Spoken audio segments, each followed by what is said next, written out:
Dear cadets, जय हिंद जय Bharat. Dear cadets, सत्र 2024-25 में जो भी विद्यार्थी एनसीसी में प्रवेश लिए हैं उनका जो एनरोलमेंट हुआ है वो ऑनलाइन हुआ है। जो एनसीसी एनआईएस की वेबसाइट है उसके थ्रू हुआ है। तो जो आपका एनरोलमेंट हुआ है दो स्टेप में हुआ है, दो चरण में हुआ। पहला स्टेप जो था वो आपने ऑनलाइन अपना फॉर्म भरा होगा, आवेदन भरा होगा और उसके द्वारा आपको एक रेजिमेंटल नंबर प्राप्त हुआ होगा। हम बात कर रहे हैं सेकेंड स्टेप की, जिसके अंतर्गत आपको जो आपका बैंक डिटेल्स है, बैंक का विवरण है, उसको आपके अपने ऑनलाइन एनरोलमेंट फॉर्म में जोड़ना है। तो डियर कैडेट्स, इस वीडियो में हम लोग चर्चा करेंगे, बात करेंगे कि एनसीसी ऑनलाइन एनरोलमेंट फॉर्म में बैंक का विवरण कैसे जोड़ें। How to add bank details in NCC online cadet enrolment form. Dear cadets, सत्र 2024-25 में जिन भी कैडेट्स ने, जिन भी विद्यार्थियों ने एनसीसी में प्रवेश लिया है, चाहे वे जेडी के हो अर्थात जूनियर डिवीजन के हो, सीनियर डिवीजन के हो, जूनियर विंग के हो या सीनियर विंग के हो, सभी विद्यार्थियों को यह काम करना अनिवार्य है, तभी जाकर के आपका जो ऑनलाइन एनरोलमेंट है वो कंप्लीट माना जाएगा। तो डियर कैडेट्स, इस वीडियो में हम चर्चा करेंगे how to add bank details in NCC online cadet enrolment form. NCC online enrolment form में बैंक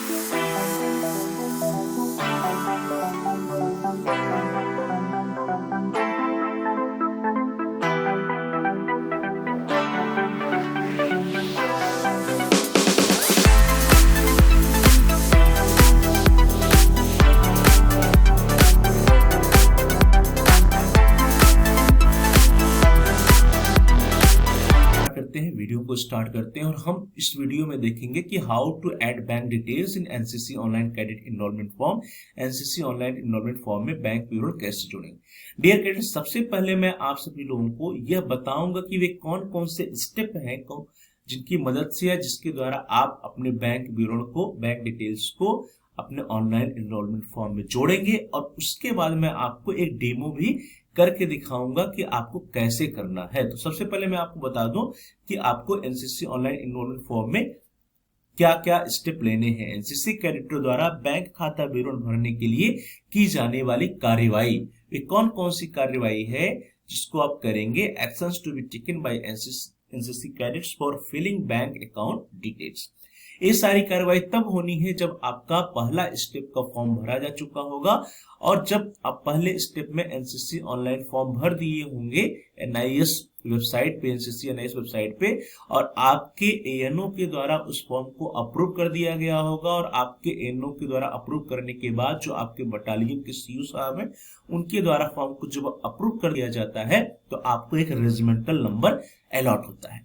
रेजिमेंटल नंबर अलॉट होने के बाद की कार्यवाही है बैंक डिटेल्स या बैंक खाते विवरण को जोड़ने का। तो सबसे पहले क्या करना है कि जो भी एनसीसी के कैडेट्स हैं, जब आपका अनुमोदन हो जाएगा तो अनुमोदन के बाद अर्थात जब आपको रेजिमेंटल नंबर अलॉट हो जाएगा तो आप एनसीसी एनआईएस की वेबसाइट पे जाएंगे। एनसीसी एनआईएस की वेबसाइट आप सभी जानते हैं कौन सा है, https:nis.bisag.gov.in NIS. After approval of cadet, go to the NCC NIS website.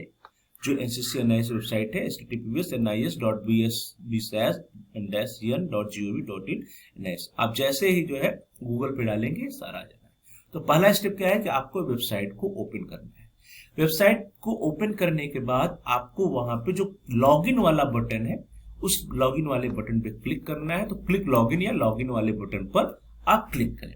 जैसे ही आप लॉगिन वाले बटन पे क्लिक करेंगे वहां पे आता है कि आप अपना यूजर आईडी डालें और पासवर्ड डालें। तो ध्यान दीजिए, यूजर आईडी क्या होगा।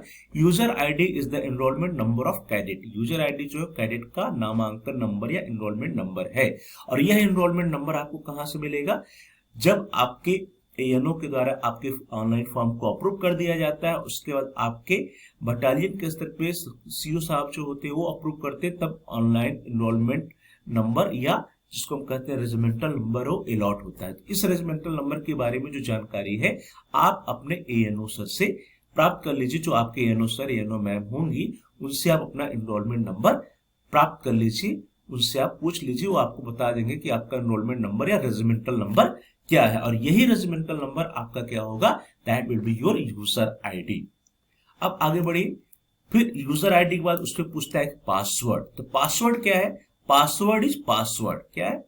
जो पासवर्ड वाला कॉलम है उसमें आपको पासवर्ड ही लिख के डालना है, PASSWORD। पासवर्ड क्या है? पासवर्ड पासवर्ड ही है, PASSWORD। तो यूजर आईडी वाले कॉलम में आपको अपना रेजिमेंटल नंबर या एनरोलमेंट नंबर डालना है, पासवर्ड वाले कॉलम में पासवर्ड लिखना है, और इसको लिख करके आप जो कैप्चा हो तो उस कैप्चा को डाल करके आप लॉग इन कर लेंगे। जैसे ही आप लॉग इन करेंगे तो कहेगा new tab will ask for change password. जो नया टैब ओपन होकर के आया वो सबसे पहले आपसे कहेगा कि पासवर्ड को बदले। नया टैब पासवर्ड बदलने के लिए पूछेगा, अर्थात आपको सबसे पहले कहेगा कि जो पुराना पासवर्ड है इसको हटा नए पासवर्ड बनाइए। नया पासवर्ड आपको बनाने के लिए वहां पे ऑप्शन आएगा। ओल्ड पासवर्ड का ऑप्शन होगा ऊपर सबसे पहले। तो ओल्ड पासवर्ड में आपको पासवर्ड डालना है, PASSWORD, पुराना पासवर्ड है, और नया पासवर्ड आपको खुद जनरेट करना है। नया पासवर्ड खुद जनरेट करिए। New password cadet will make his own password. Cadet अपना नया पासवर्ड बनाएगा। अब ध्यान दीजिए, जो भी आप पासवर्ड बनाएंगे उसको आप जरूर नोट कर लीजिए, लिख लीजिए ना, अन्यथा यदि आप भूल जाएंगे तो आपको समस्या होगी। और पासवर्ड बनाते समय क्या ध्यान देना है? पासवर्ड बनाते समय आपको ध्यान देना है कि उसमें कैपिटल लेटर भी हो, उसमें स्मॉल लेटर भी हो, उसमें नंबर्स भी हो, उसमें स्पेशल जो टैग होते हैं जैसे हैशटैग या एट, इस तरह के कुछ स्पेशल लेटर्स भी हो। तो आपको पासवर्ड अपना खुद को बनाना है, और जो भी पासवर्ड आप बनाएंगे उसको जरूर आप नोट कर लीजिए। यदि आप भूल जाएंगे तो बहुत बड़ी आपके लिए समस्या उत्पन्न होने वाली है। तो क्या करना है? अगले स्टेप में आपको जो पुराना पासवर्ड उसको डालते हुए नए पासवर्ड को जनरेट करना है, नया पासवर्ड आपको अपना बनाना है। अब जैसे ही नया पासवर्ड बना लेंगे तो फिर से आप लॉग आउट हो जाएंगे और अब लॉग इन करने को कहेगा। Now log in again. आप अब फिर से लॉग इन करें, और अब जब लॉग इन करेंगे तो आपका जो यूजर आईडी होगा that will be your enrolment number या रेजिमेंटल नंबर, और जो आपका पासवर्ड होगा अब वो नया वाला पासवर्ड जो आपने बनाया है वो होगा। ठीक है, तो क्लिक ऑन इनरोलमेंट फॉर्म। अब जैसे ही आप लॉग इन कर लेंगे तो वहां पे कैडेट इनरोलमेंट वाला ऑप्शन आता है, उस पर आप इनरोलमेंट फॉर्म पे क्लिक करिए, नामांकन फॉर्म पर क्लिक करिए। जब आप नामांकन फॉर्म पे क्लिक करेंगे तो वहां पे लिख करके आएगा एड बैंक डिटेल्स, बैंक विवरण जोड़े। और एड बैंक डिटेल्स जब ओपन होगा तो उसके बाद आपको अपने बैंक खाता का सारा विवरण जोड़ देना है। जैसे आपका अकाउंट होल्डर्स नेम, खाता धारक का क्या नाम है, ध्यान दीजिए जो नाम है आपके बैंक पासबुक में वही लिखना है, उसमें कुछ चेंज नहीं करना है,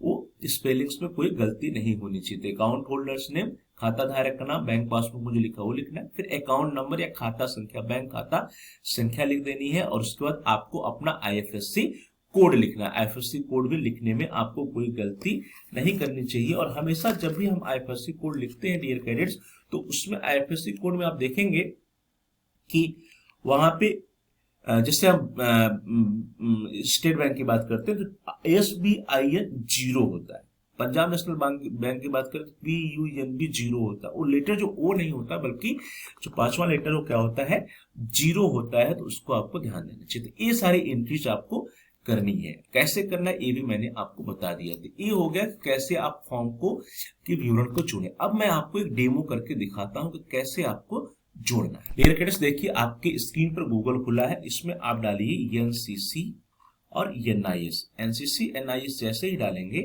तो NCC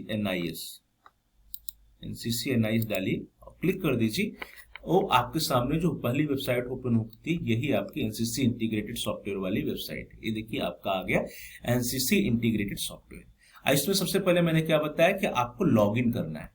आप ये लॉग इन पे जाइए। अब यहाँ पे लॉग इन करने में दो चीजें पूछ रहा है, one is user name and another is password. देखिए यूजर नेम पासवर्ड। अब यूजर नेम में मैंने आपसे कहा कि यूजर नेम आपका क्या होगा, जो आपका रेजिमेंटल नंबर है वो आपका यूजर नेम होगा। तो देखिए मैं आपको एक एग्जाम्पल करके दिखाता हूं कि क्या होगा। यहाँ पे यूजर नेम मैंने डाल दिया, और मैंने आपसे बताया था कि फर्स्ट टाइम में पासवर्ड क्या होगा, पासवर्ड इज पासवर्ड। पासवर्ड क्या है आपका, जो पासवर्ड लिखा जाता है वही है। पासवर्ड क्या होगा फर्स्ट टाइम में, पासवर्ड इज पासवर्ड, और वो भी क्या है स्मॉल लेटर में, तो मैंने डाल दिया। और इसके बाद आपको कैप्चा डालना। देखिए मैंने पासवर्ड में क्या डाला, पासवर्ड इज पासवर्ड, कैप्चा डालिए।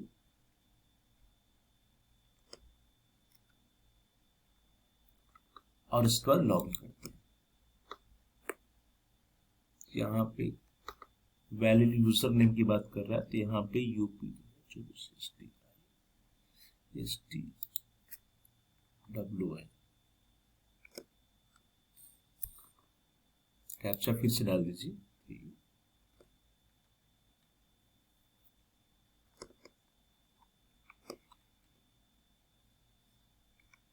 देखिए मैंने लॉगिन किया, सबसे पहला जो स्क्रीन ओपन होके आ रहा है दैट इज चेंज पासवर्ड। आप चेंज पासवर्ड में आपको जो पुराना पासवर्ड है दैट इज पासवर्ड उसको डाल देना है।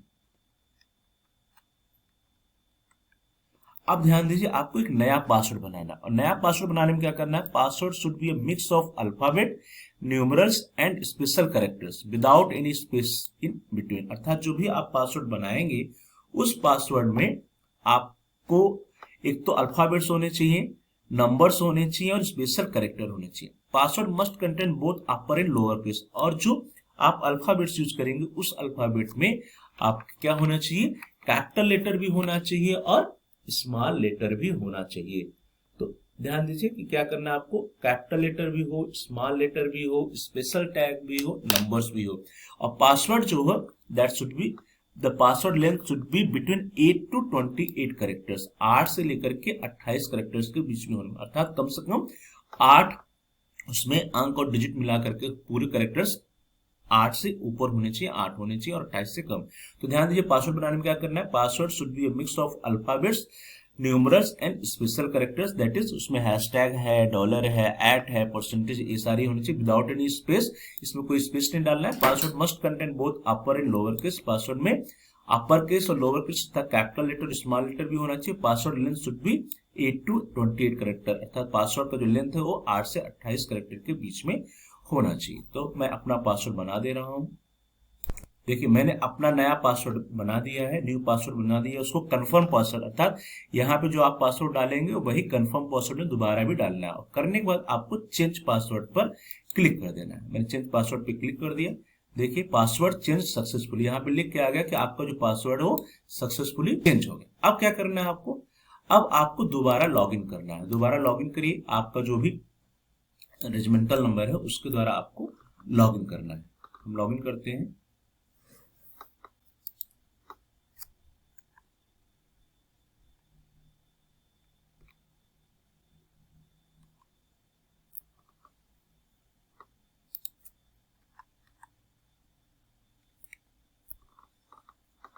अपना पासवर्ड डालिए,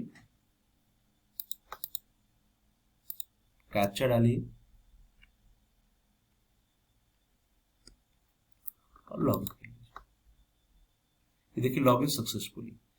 अब यहाँ पे लॉगिन सक्सेसफुली हो जाने के बाद एनरोलमेंट पे क्लिक करना है, एनरोलमेंट फॉर्म, और यहाँ पे ऐड बैंक डिटेल्स। अब ऐड बैंक डिटेल्स पे जाइए और आप अपना बैंक का जो डिटेल्स है उसको ऐड कर दीजिए। इसलिए यहाँ पे देखिए मैं ऐड, यहाँ पे क्या करना है, सबसे पहले अकाउंट होल्डर्स का नाम, अर्थात आपको अपना नाम लिखना है। Inter your bank account holders name, जो बैंक खाते में नाम वो लिखना है। बैंक अकाउंट नंबर, जो यहाँ पे बैंक अकाउंट में जो नंबर है अर्थात बैंक खाता संख्या उसको लिखना है, inter your bank account numbers. और बैंक आईएफएससी कोड, जो ये आपका आईएफएससी कोड है बैंक का, उसको यहाँ पे लिख देना। बस 3 चीजें डिटेल्स लिखनी है, bank account holders name, bank account number और आईएफएससी कोड, और उसके लिखने के बाद यहाँ पे सेव कर देना। बस इतना ही करना है, यहाँ पे सारे डिटेल्स डालिए और सेव कर दीजिए। तो ये कार्रवाई आपको करनी है अपने स्तर से कि कैसे आप बैंक डिटेल्स को जोड़ेंगे। तो ये मैंने आपको बता दी क्या क्या प्रोसेस है, कैसे आप अपने बैंक डिटेल्स को अपने ऑनलाइन फॉर्म में जोड़ेंगे और अपने आपका जो एनसीसी का एनरोलमेंट है वो आपका तब जाके कंप्लीट माना जाएगा।